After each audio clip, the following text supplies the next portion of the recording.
cats used to harmonize like, no, don't you know?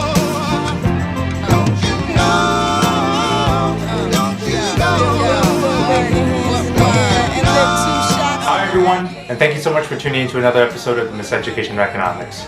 On this episode, I have the pleasure of speaking to Dr. John Krieg. Dr. Krieg holds a Bachelor of Arts from Northwestern University in Economics and a Master's and Ph.D. in Economics from the University of Oregon.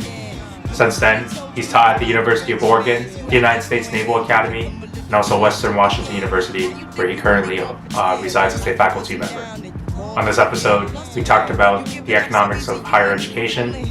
Some topics included the SAT requirements for admissions, the student loan crisis, and college affordability in general.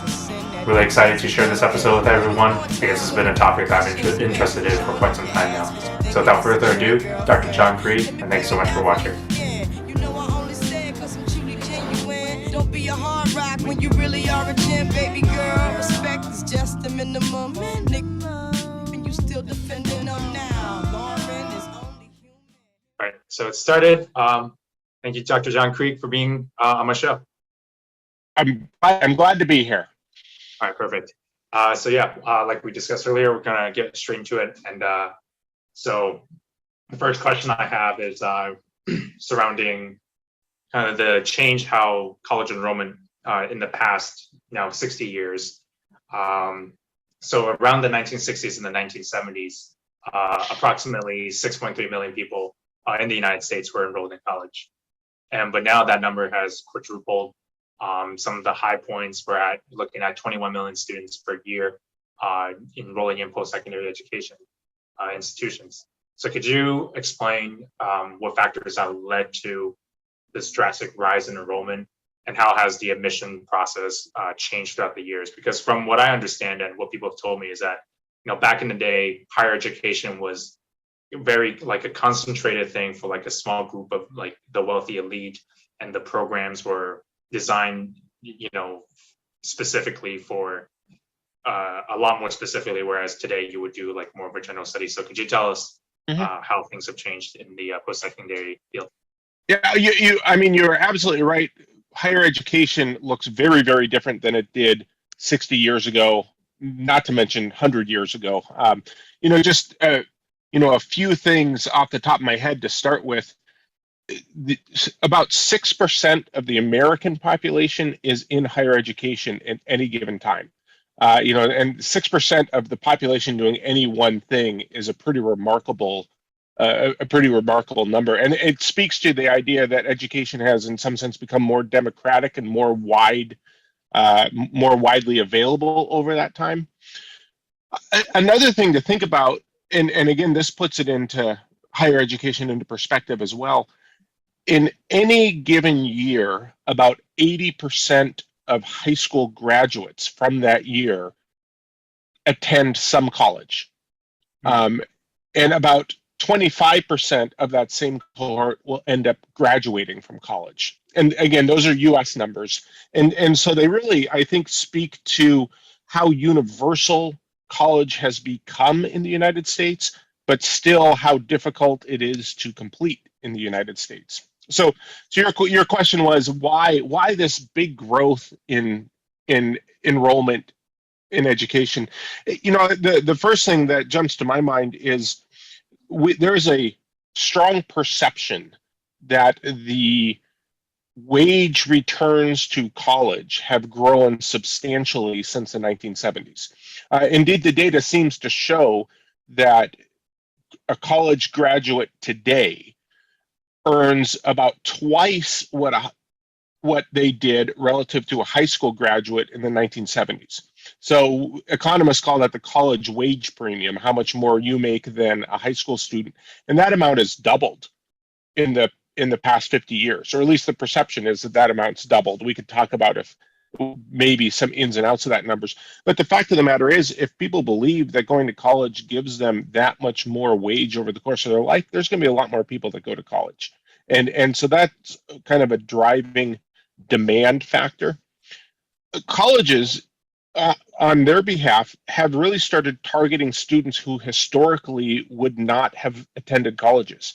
And so that has opened up a whole many more doors for students to come to college. And so that's boosted enrollment as well. A lot of proactive college policies looking for students and encouraging students to go to school, even maybe setting kind of sociological expectations for students to go to school have been things that colleges have encouraged in the past 50 years. Financial aid of all types has grown over this time period as well. The number of students qualifying for financial aid today has grown probably faster than the population of college students. And so financially, we're trying to make it easier for students to go. And again, that leads to higher enrollment. And to not make this a long list of things, since the 1970s, there's been a growth in the number of colleges in the United States as well. Over the past 5 years, that growth has slowed and maybe even declined. But relative to where we were 50 years ago, there's more options for students to attend college. And finally, one of the things to keep in the back of your mind is that the marginal cost of admitting another student if you're a college is very, very low. And so having another student walk in your doors costs colleges almost nothing and gives them a relatively big benefit of tuition payments, plus maybe future alumni that will support the college. And so colleges have had a incentive to grow their enrollments because it doesn't cost them much to grow their enrollments while they can take in relatively high tuition revenue. Those are just things that have jumped to my mind as to why enrollments have grown, but you're absolutely right. Enrollments have grown tremendously in the past 50 years, even to the point now where that seems to be the expectation of high school students to do after graduating high school. Yeah. I mean, like personally, I didn't really want to go to college, but I grew up in a Chinese household, so it wasn't my choice whatsoever. But it is something to be concerned about, because I think the very fact of the matter is when 25% of our high school cohort are going to complete college, encouraging so many students that 80% of them go to college. And I mean, that means there's a big group that are unsuccessful. And in some sense, we're misserving those students by pushing college on them when there may be other ways to develop career skills that we really aren't exploring well. Colleges have really squeezed out things like apprenticeship programs. Colleges have squeezed out on-the-job training. We now, rather than learning to become an accountant by serving as an apprentice for 5 years, we now expect you to go to college. And it's not clear to me that serves the vast majority of students well. Yeah, for me, I mean, personally, thankfully, I did find something that was kind of akin to like the more traditional programs where you learn on the job. I had a different route, thankfully, but yeah, I went to a university prep school. Everybody basically was, it was to most of us, it was like, well, yeah, we had the choice, but well, if everybody else is going to Harvard, U of T, Georgetown, like you don't really have a choice. So kind of touching on to the next question, at the same time, and on my first episode, I asked Dr. Lawrence Burke-Smith, who was an expert on housing markets. He kind of talked about that back in the day. I asked him back in the day, people always talk about how if you worked a pretty average salary, that you could afford like a really nice home and you could, live a fairly comfortable life. The mortgage is not something that would take up like 50 or 70% of your income. And I asked him, to what extent is that true? And then he laughed and he's like, that wasn't true at all. And I wanted to ask you a similar question about the affordability of university, back in the days when in the 60s or the 70s, because number one, it occurred to me that, number one, it was a very small group of people that went, but then people have always said, oh, you could work a summer job and you can pay off all the student loans. Or the full tuition sticker price really easily. So to what extent is it actually true that in the olden days where enrollment wasn't as high as nowadays, that it was easily affordable for the mass public? So, Stephen, I think you're asking really good questions. We all know college prices have gone up a lot. And I think there's really interesting economics to explain maybe why they've gone up that much. So I'm going to give you an estimate here. I think the average annual tuition for a public university in the United States is $10,000. Yeah. Over a 3-month summer, if you earn roughly $3,000 a month, you could pay for a whole year of college tuition. Now, it doesn't, of course, include the cost of living on campus. That doesn't include necessarily the books, transportation to and from campus. I'd point out many of those things. The cost of living, for instance, is something you'd have to pay anyway. So if we just focus on paying that $10,000, a student working for 3 months over the course of a summer, that's approximately 500 hours of work. Just 12 weeks, 40 hours a week, ballpark 500 hours. You'd have to make $20 an hour for 500 hours to pay that $10,000 bill. That's probably beyond most high school graduates in order to work over the summer. But I want you to notice it's not super out of the question, right? If indeed, if you were to work 40-hour weeks over the course of the summer at a decent paying job, plus part-time over the course of the year, paying for tuition is probably not insurmountable. Again, you have to pay for a cost of living, and that is substantial.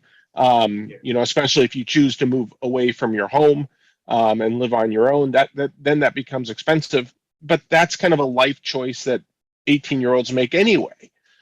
So to answer a question, is college affordable today? I think I would turn around and point out that even if you think that $10,000 number is high, and even if you were to say to me, hey, I can't work all summer, I can't work a part-time job during the course of the year, how can I come up with that $10,000? I'd point out that the benefits of college on average are much greater than $10,000 for 3 or 4 years while you attend college. The current data seems to suggest that a college graduate at age 27 makes about $20,000 more a year than a high school student at age 27. Hey, if I can give you $20,000 at age 27 for a few years of your work, for going to college for 4 years, you're going to say, hey, that $10,000 I'm paying for 4 years of going to college each year, you're going to pay it off awfully quickly with a college degree. I think the rub there is not every student gets that college degree. You worry about that 55% of students that go to college and don't get a degree and end up in debt and end up paying that $10,000 tuition with nothing to show for it. So if you're the kind of student that's going to make it through college, I think going to college is probably a no-brainer. Right. But has that historically been like an easier endeavor, like for the 60s or the 70s, where because the disconnect I see is that in Canada, for example, like U of T, which is most public universities in Canada, very high ranking universities, it's about $10,000 a year. But in the United States, that price range is drastically different. Like if you even when I was applying to the States back when I was in high school, other than my garbage SAT scores, one of the biggest deterrences were the prices for those like tier 1 or tier 3 universities, or even like UCLA or UC Berkeley. Those are public schools, but they're like 30,000 or so. So I guess what I'm getting at with this question is, while that might be true for the traditional public universities that yes, the bulk of the students go to, or for some of those more high-end public private institutions, or the higher ranking. Oh, sorry, I just had a pop up. Or those higher ranking public institutions, was it where the prices seemingly have been inflated higher than most? Was it more affordable back in the day when fewer people went to college and you could have?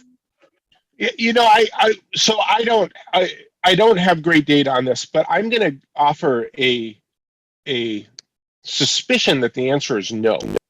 And let me see if I can let me see if I can give you a little bit of an idea why. Yeah.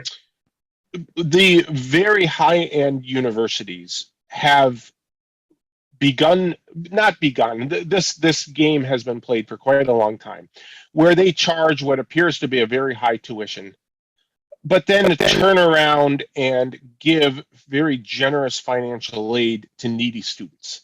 And when you think about the economics of what's happening here, they make complete sense. If I am a president of a university trying to attract you to come to my school, I can choose to raise tuition. If I choose to raise tuition, say $5,000 per student, but then I turn around and give to every student $5,000 extra financial aid to come, the cost to you, the student, hasn't changed. Why would a university choose to do that? Because it turns out there is some small fraction of students that are always willing to pay the face value price of the university. So if there's 10% of my students that are just going to write me a check, if I raise tuition $5,000, I'm going to get $5,000 extra from them. For every other student, if I turn around and hand back to them $5,000, I don't lose. I certainly don't lose or gain on those students, but I gain that $5,000 on those 10% of students that are writing the full value of tuition check to me.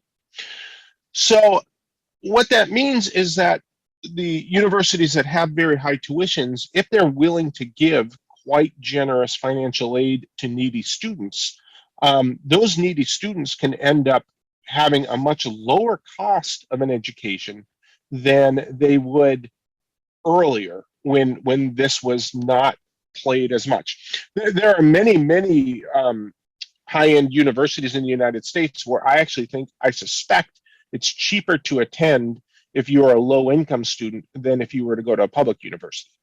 I saw an announcement from Yale University where if your family income is under $75,000, they pay everything. They guarantee to students that there's going to be a $0 cost from Yale University to attend that. There's certainly no public institution in the United States that's guaranteeing those kind of things right now. And so, is it cheaper to go to university today than it was 50 years ago? Well, on average, probably not. But if you are a low-income student, it probably is much cheaper for you to go than 50 years ago. That's actually really interesting that you bring that up, because the statistics that I looked at where it was like 89% of students receive some form of student aid, and then 10% or 11% pay that full sticker price.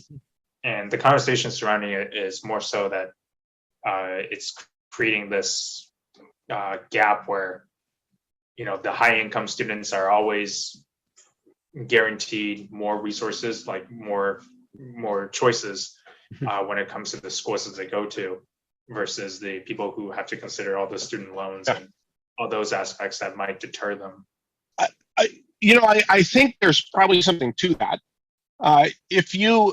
And I think a lot has to do with your background. Imagine coming from a family with no college background and having the ability to go to a school like Yale. You're gonna bring home a brochure to your parents that says tuition is, and I don't know what Yale tuition is, I'm gonna guess $50,000. And parents that aren't familiar with how the system works are gonna look at that and say, gee, the state school down the road is $10,000, that's where you're gonna go.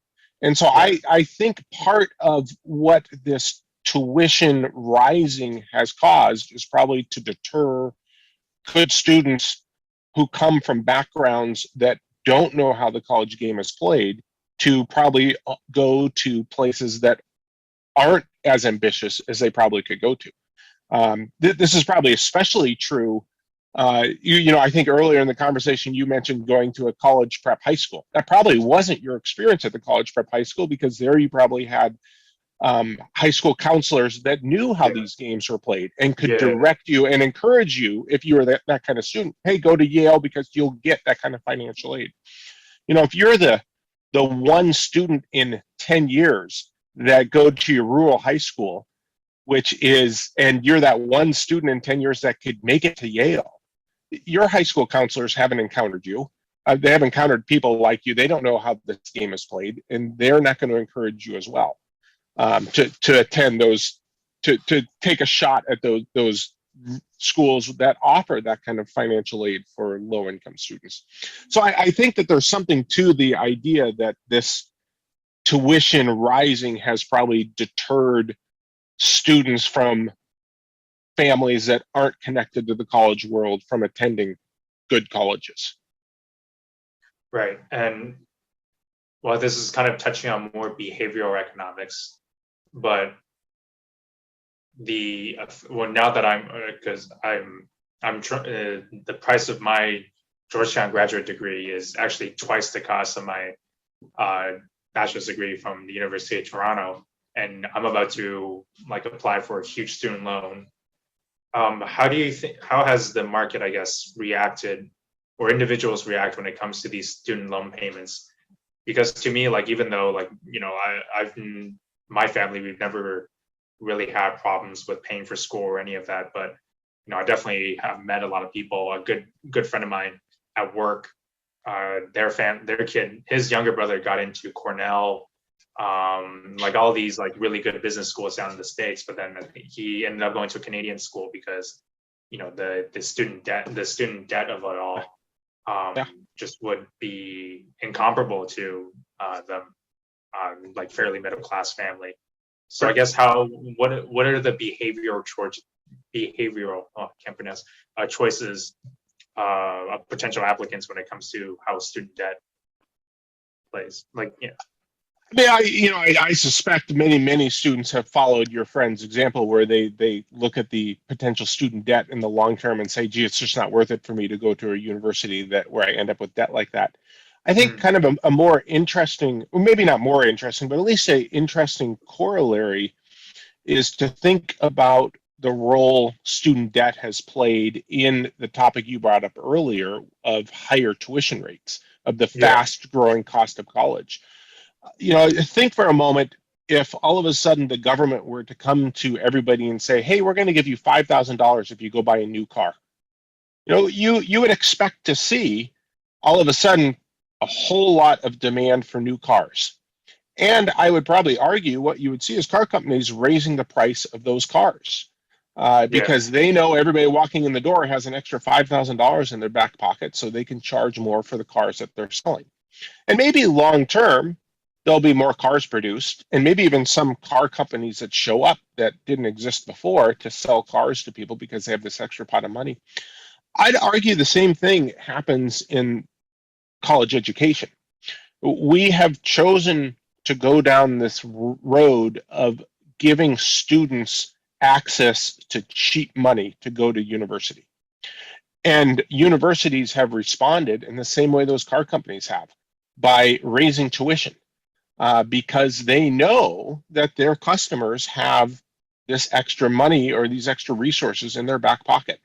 So rather than trying to produce college education in a fiscally responsible manner, colleges have basically been handed free money via their students to raise tuition all they want, and to charge those students all they want. And of course, the people that pay for it ultimately are those people, not necessarily who graduate from college, but those people who take loans out and don't graduate from college. The people who graduate from college, again, remember, if you're taking, even if you're taking rather large loans out to go to graduate school, the wage premiums from successful, meaning graduated students of those programs usually are enough to offset those increased loans. The people we really should worry about are the people that we're encouraging to go to school by giving them cheap loan money, who maybe shouldn't be going to school. They don't complete, and then they don't get the benefits of the higher wages of a college graduate, but they do have those loan balances to pay off afterwards. Right. And when it comes to the student loan thing, I find that there's kind of a dilemma with it all, I guess, because there seems to be no clear solution to it, because I've heard people who talked about maybe we should start dismantling all these student loan infrastructure to kind of prevent that from encouraging universities to continue raising prices. But then to me, that seems like you have tens, if not millions of people who already taken out these loans, and like what's going to happen to them. And then you have the other side, you have those like calling for the cancellation of debt and the cancellation of student loans. I, like people have justified it, saying it's more like a stimulus payment, like the way that you would do an open market operation where you buy bonds. So I guess with either of those scenarios, could you kind of touch upon what would the ramifications be if like we tried to get rid of federal student loans in a way, or we had a massive student loan debt cancellation program? I mean, there's so many moving parts here. It's really speculation on my side. What life would look like without a student loan system. First, Right. I will tell you, it's hard to imagine a life without a student loan system, because in the United States right now, they're government provided, but there certainly historically was a private market for student loans. You could go to your local bank and actually apply for student loans at one time. That over time became more federalized. So, at least under the assumption that by getting rid of student loans, we're not actually telling people they can't write contracts for loans with other people on private behalf, I still would expect there to be some kind of student loan system. Like a government program. Right. Yeah, what makes a government program so attractive to both families and universities is that the government subsidizes the interest. And so it's at a low interest rate that doesn't need to be repaid back immediately upon graduating. And so that's attractive to universities because they know students will borrow more and spend at their universities. Now, of course, that's attractive to students because a low interest rate loan is never something to sneeze at. There are alternative college financing options. Purdue University has started to play around with the kind of an equity approach where they will allow you to pay back a fraction of your salary after graduating from Purdue. And so you sign an agreement that says, hey, I will pay 5% of my salary for 5 years after graduating from Purdue. There's some moral hazard issues there. If I know I have to pay 5% of my salary back, maybe I'll take a lousy job or a low-paying job that gives a lot of other amenities that Purdue can't capture. But there are other options. I would never advocate to take student loans off the table. I would probably advocate to get the federal government out of them. And that would also eliminate this idea of forgiving all student loans, which strikes me as an extraordinarily bad idea because it sets a precedent for the government forgiving other debt obligations. I totally lost my train of thought. I was going to ask a follow-up question to that, but kind of pivoting, I suppose. So this wasn't happening when I applied, but my friends were a year younger than me, and in the lower grades, they've applied to a lot of U.S. universities where they don't have to take the SAT or the ACT. And myself, one of the big reasons I did not pursue an American undergraduate school was because of my SAT scores. And earlier this year, I had a great conversation with a friend about the equity of college preparation. We both went to the same high school. Of course, it was a private school, and we both we had a lot of help getting into the universities that we ended up getting in, which were pretty good universities. But when it came to getting in through standardized testing, both of us were quite weak standardized testers. So when it comes to, I guess, equitable application process with using the SAT as a means of measuring how capable you are, do you see it as probably like would it level the playing field a little bit more compared to the systems that we have right now? Because of for the reasons I mentioned before, we went to a private school, we had coaching, we had advanced SAT lessons that someone with a lower income would necessarily not have. and the question that I do, another follow-up question to that is like, is the SATs actually SAT or ACT or any form of standardized testing actually a fair form of assessing students for the undergraduate level? I mean, not to stick it to college prep, to the College Board. I did fairly well in my undergrad, so my 1200 was not a stain on me in the long run. So if they could look at me now, but yeah. Well, I'll try your second question first, but I don't want to forget your first question because I think the equity question turns out to be a really interesting one. Yeah. So your second question was, basically is the SAT a fair system? I don't know if I could speak to fairness as much as I can speak to what the evidence suggests about the SAT. The evidence suggests that the SAT predicts first-year college performance. You can measure that as GPA in your first year. You could measure that as retaining from your first year to your second year. So the SAT helps predict that even in the face of controlling for things like family financial background, first generation status, racial, what race you are, gender. That doesn't say that that doesn't necessarily mean that the SAT is somehow unbiased, or that maybe there are other aspects of bias in the SAT that allows the SAT to predict college performance. But the fact of the matter is that the SAT adds something to our ability to know which student is likely to be successful and which student isn't.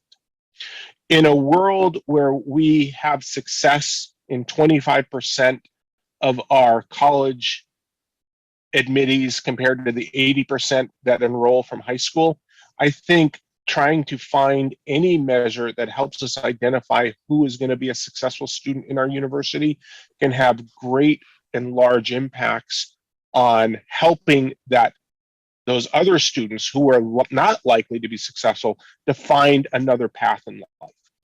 I think throwing information out that helps us identify potential successful students and instead try to just do a better job without that information is going to bring us issues where we're more likely to accept students that shouldn't be there and possibly to reject students that should be there.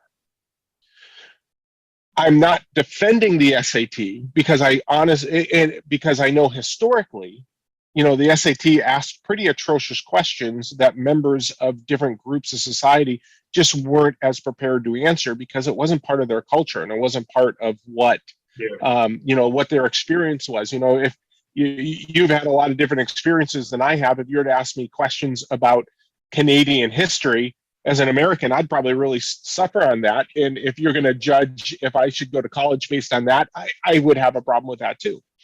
Mm-hmm. With that said, and to kind of get to your first question,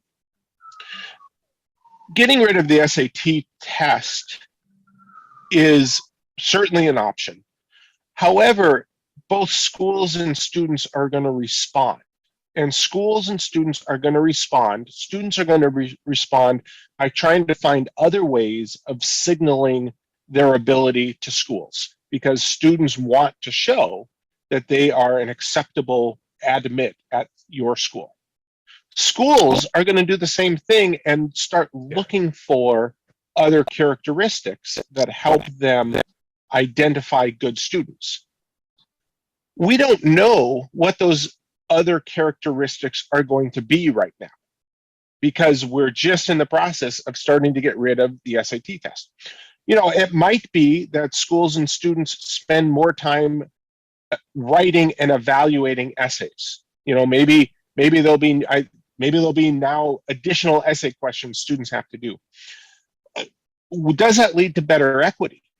Well, we know that essay readers come with bias. We know that the ability to write essays is probably not uniform across student background either. Yeah. What if essays, in some sense, are more biased than the SAT test? Then it's possible getting rid of the SAT test leads to a more biased admission process than with the SAT test. Again, essays are just one example. You could imagine all kinds of things filling that SAT void. You know, maybe students go out and do more volunteer activities at hospitals, or you know, more kindergarten soccer coaching experiences, or whatever it happens to be. Yeah. To the extent that those things are able to be done by all students, maybe there's less bias. But if those kind of activities are done by just particular groups of students, maybe there's more bias. And all of these run the risk that they may be less correlated with university student performance. So maybe we'll end up with a whole bunch of kindergarten soccer coaches admitted to our university, because that's what the market ends up saying, that's the important characteristic, but none of those are good at calculus. And so possibly we end up with a worse academic outcome than we would before. When it comes down to it, we're entering a period of time here when, as the SAT test disappears, it'll be real curious to see what happens. I'm going to be excited to read the research in the next 10 years to see ultimately what happens. Yeah, as will I. Hopefully, you know, I can't be a fan of the College Board given my results, but so that I automatically come with a negative disposition to the SATs. But kind of follow up on that, do you think that, you know, graduate schools, for me, I didn't have to take a GRE because the program was a professional training program more so than a Master of Arts or Master of Science, but do you see the possibility of, you know, graduate programs getting rid of things like the LSAT, the MCAT, or GRE? Yeah. Sure. For the same reasons undergraduate programs are getting rid of the SAT. Indeed, I know there's a movement already on the GREs to start eliminating GREs from programs. I wouldn't be surprised if those standardized tests go the same way that the SAT does as well. Yeah, it'd be interesting to see what kind of people kind of go into without the GRE. Yeah. Okay, now I remember what I was getting at before. You know, as an arts and science graduate who double majored in history and international relations, you know, there is the stereotype that, you know, like my degree is useless compared to something like computer science or, you know, any STEM field. And, you know, part of the criticism with, I guess, most people kind of pursuing those programs is that they're not leading to outcomes where the price justify the cost. And also kind of the question I'm getting at is kind of the saturation of college graduates in society as a whole. You know, perhaps in the days of old, you know, there's, you know, having a bachelor's degree, I guess, was considered a big deal, versus nowadays, if you go on the street, probably everybody has a bachelor's degree. And, you know, you did point out to earlier that, you know, your income, of course, is substantially increases versus just having a high school diploma. But, you know, has the normalization and the abundance of people going to university, has that actually diminished the quality of education on the undergraduate level, and also the bachelor's degree as a whole as a means of, you know, showing competency, to the point that it's like normal? It'd be abnormal if you didn't have one. Like how has the labor market, I guess, responded to kind of that saturation? So those are very good questions. Indeed, there's so many questions there that labor economists have spent a lot of time on very, very small parts of those questions to try to come up with a big picture answer. I did mention earlier that the returns to education, returns to college education, have grown substantially in the last 30 years. Starting about 1980, the ratio of college wages to high school wages started to increase, and it increased relatively fast through the 1980s and the 1990s. The 1990s, it tended to slow down, maybe with a little bit of pickup in recent years, but that ratio has increased a lot. Now, I think there's a very good reason to question if college causes that ratio if college causes the college premium to increase, if college is the thing that causes you to earn more, or if it's the people who go to college are also likely to be the people who earn more anyway. Yeah. College does a lot of things. It signals to the labor market that you can be socialized, you can have the perseverance to stick through a relatively long program, you have enough ability to interact with both peers and elders in the forms of professors that you can probably do things in the workforce. You've managed to go through a really convoluted system and still get a degree. It's possible that what we see when we see people earning more as college graduates isn't really what you learned at college, but instead it's that you're the kind of person that employers want to hire. And so keeping that in mind, to answer your question, we see, for instance, you mentioned history majors maybe not making as much as computer science majors. Well, that kind of fits that model of signaling, that as college has expanded, it is hard to become a computer science major. Right. The very talented people that were going to college in 1970s or even the 1950s were likely going into things like computer science then. As we've expanded and democratized education, there are more computer science majors, but they're probably coming from the top part of the distribution, people that are willing to work really hard, people that come with some kind of natural ability, people that are mathematical. And as Yeah. we democratize education, those people are already going to college. And so who ends up going to college now? It tends to be those softer skill may not be the right word, but it'll tend to be those majors that maybe produce less in the labor market. They maybe have less of a strong signal in the labor market. And so it's not surprising that we see wages for computer scientists and engineers, those more difficult to complete majors, increase faster relative to things like history or foreign languages. Now, I don't know if I answered your question completely, so I'm happy to try to trace a follow-up. Yeah. But I guess the criticism would be is that we are charging or encouraging people exorbitant amount of money for a piece of paper that has less meaning, and over time also diminishing in meaning, because speaking in my area specifically, it's like if you're working in downtown Toronto, it's like, what, you didn't go to U of T? Like that's like the kind of the question that employers would give.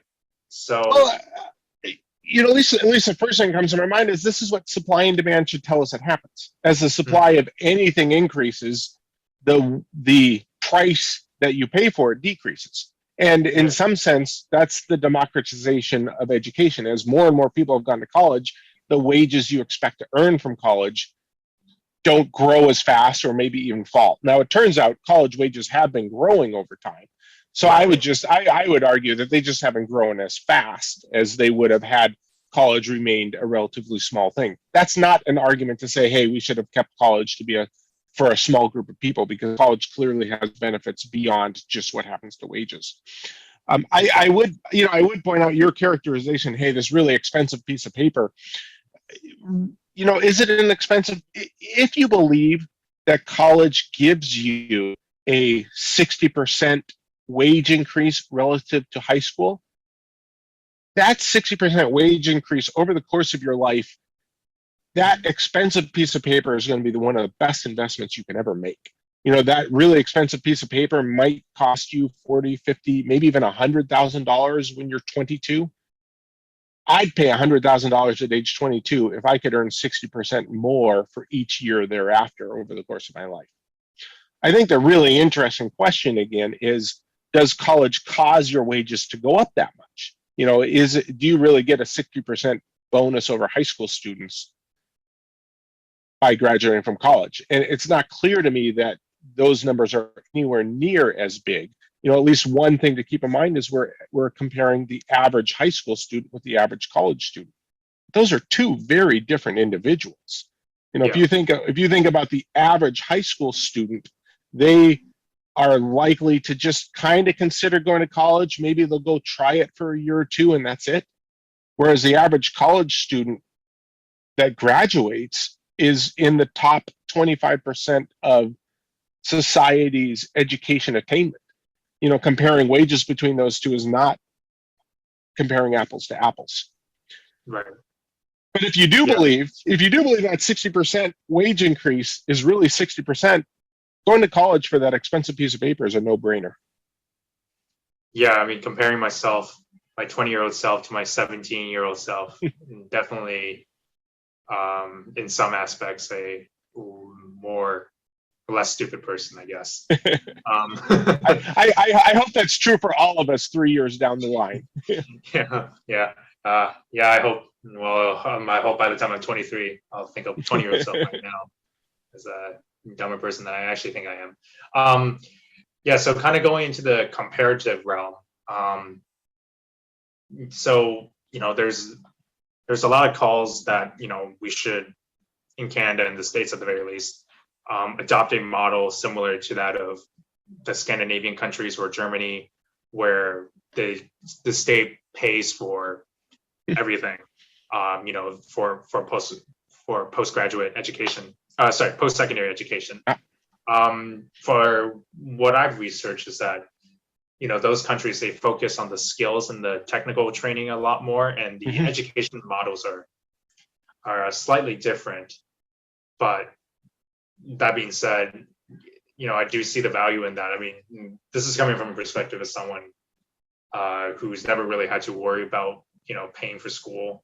So, I assume, or I probably, like, if I was in that position of those students who are unable to pay the full sticker price as I am, fortunate enough, I would have a similar disposition to the issue.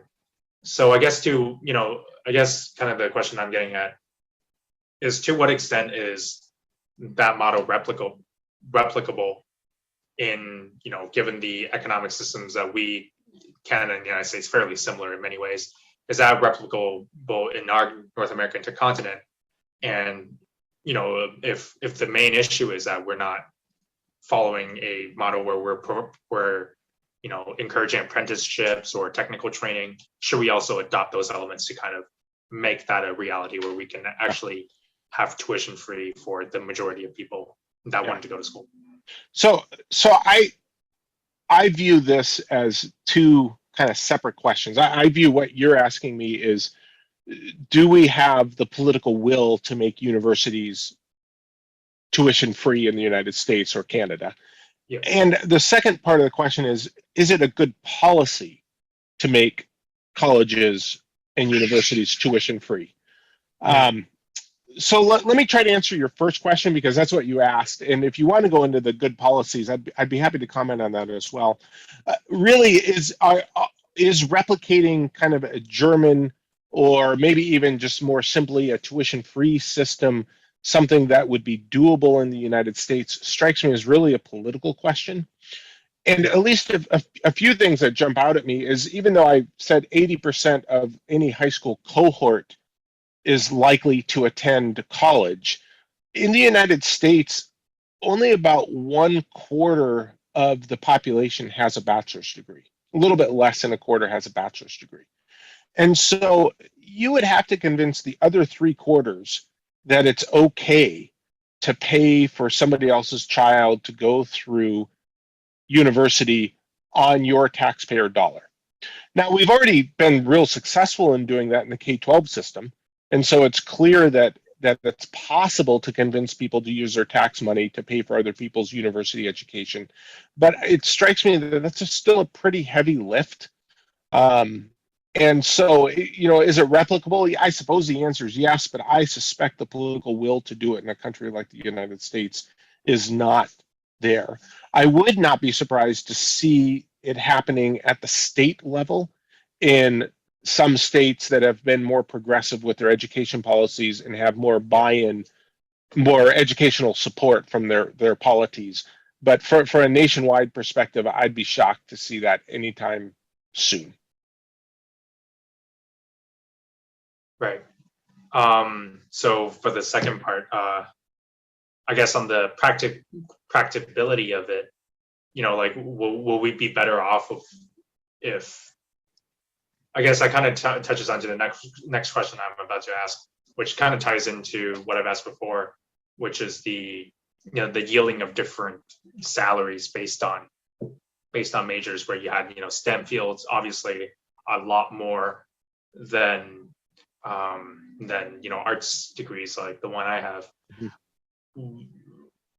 If that is the case, should we somehow reform our education model in that we're encouraging students who do want to go to school, or the option to, like because your expertise is mostly on K-12 preparation, like if that is the ultimate goal, should we try to push students in more of those STEM fields, or try and diversify the options where like in Germany where they have more technical schools? Like, would that be a more, I guess, better direction to go to if we're still committed to that everybody has to make that investment on their own dime? So I would take a real careful look at the idea of pushing people into any particular major. Yeah, STEM fields pay more, but STEM fields pay more because they attract students that have a very different skill set from those of, say, the arts or the humanities. It happens to be that skill set is something valued right now by society. It hasn't always been that way. There have been times in our past where the arts have been more highly valued, or the humanities have been more highly valued. It just happens to be we live in a time when science, technology, mathematics is more highly valued. I will just as an aside say I think that's somewhat to our detriment as humanities, because we maybe miss out on some of those things that make life more beautiful and more interesting to enjoy.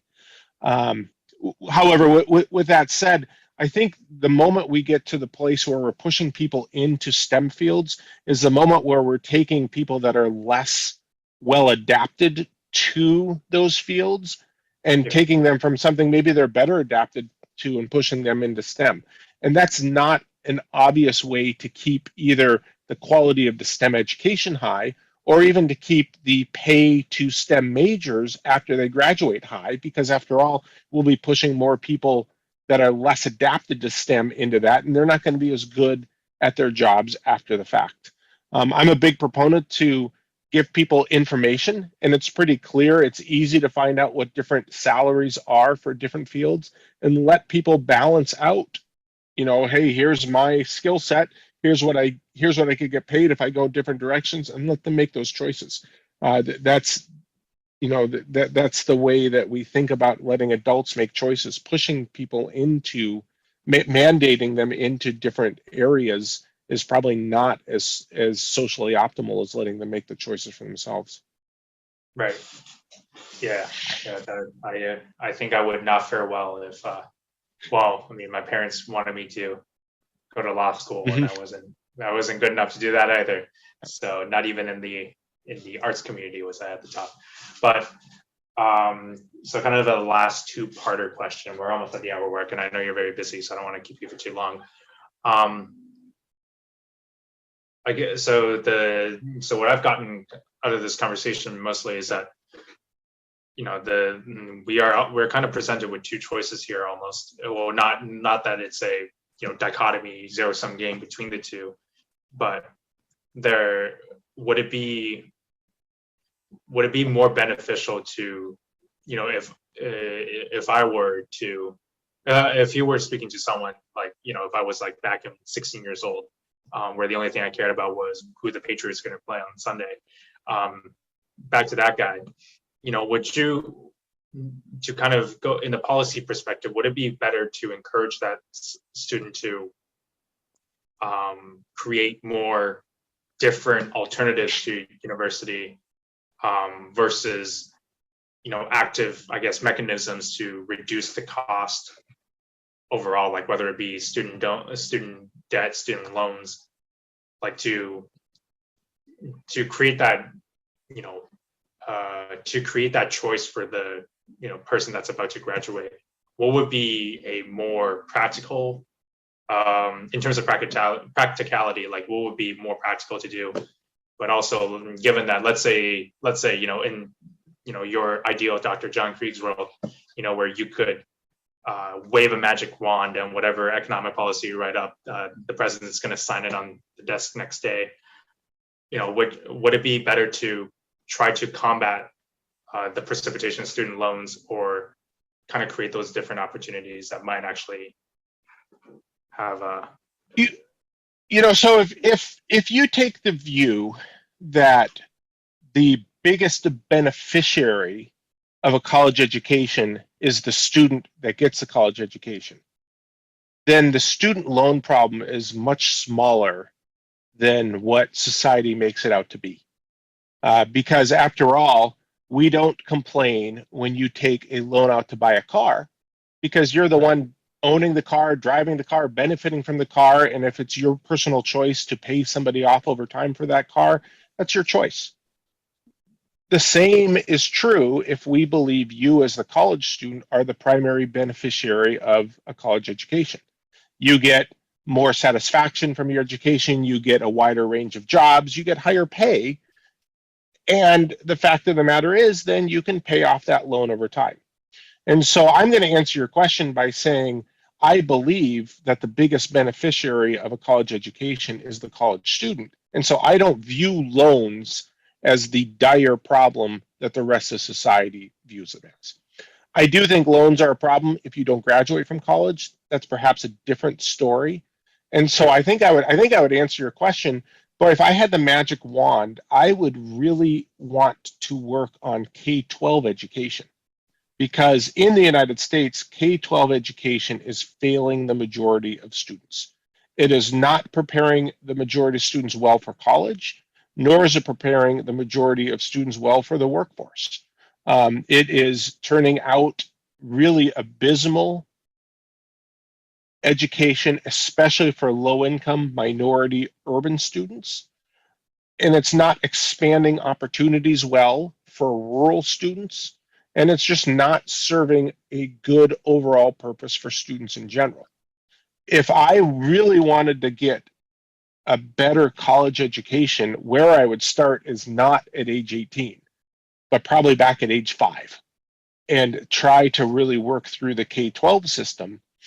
When you look at there's college readiness measures, and these college readiness measures look at all kinds of characteristics of 18-year-olds, put them in predictive models, and try to figure out if you're going to be successful in your first or second year of college. About 25% of our current high school graduates are college ready, according to those models. Right. They aren't facing rigorous academics. They aren't surrounded by people that even present the idea that you should be a deep thinker, a critical thinker, somebody that works hard in academics. How are those people ever going to be successful in college? And yet that's where they're pushed to go. So I would probably look at the K-12 system before spending a lot of effort reforming the higher ed system. Yeah, that's what my mom always said. Start them young, but I never listened. So. To finish off, it's a fun question, I guess. I like to ask, any academic I speak to, somebody that, so number one, an economist that has inspired you personally, anyone, if it's an author or your advisors or students even, and number two, where do you get your economics news or analysis? It's the best place for you. Yeah, but good questions. So it's funny you ask about people who inspired me. I had a high school English teacher who would make us write essays by hand, and then he'd take your essay up and in front of a class, take a large red stamp that read redo, R-E-D-O, and he'd place it on your essay. And he'd start reading through, and the first mistake he'd punch that stamp down. And because they were all handwritten, you would have to rewrite the whole page just to correct that one error. And it sounds brutal, especially it sounds brutal probably to today's young people. But I've got to say that did so much for me as a person to take care in doing good work. You know, good work not only in writing, but just good work in life in general. You did not want to get the redo, especially when all your peers knew your essay was on his desk and he was reading it. You wanted to do good work. And so he's not an economist, but he was somebody who inspired me to try to do better work than I probably would in any other framework. You also mentioned where do I get economic news? I listen to quite a few podcasts. I've always been a fan of Russ Roberts on Econ Talk. I listen to that most weeks. There are good blogs out there, and Marginal Revolution usually has good economics information on it. So those are two that I'm pretty faithful to looking at or listening to regularly. Yeah, I certainly can call on many high school teachers that I had that inspired me. Shout out to Mr. Liu if he still watches my videos. He was my AP Econ teacher. We go back and forth, even that I've graduated for 2.5 years. Pretty washed up behavior, but that's great. Yeah. Well, So we're at the hour mark. I don't want to keep you waiting. I know you're very busy, but ladies and gentlemen, Dr. John Krieg, thank you so much for coming on my show. Well, thank you. I enjoyed it. Thank you. All right. You know you better.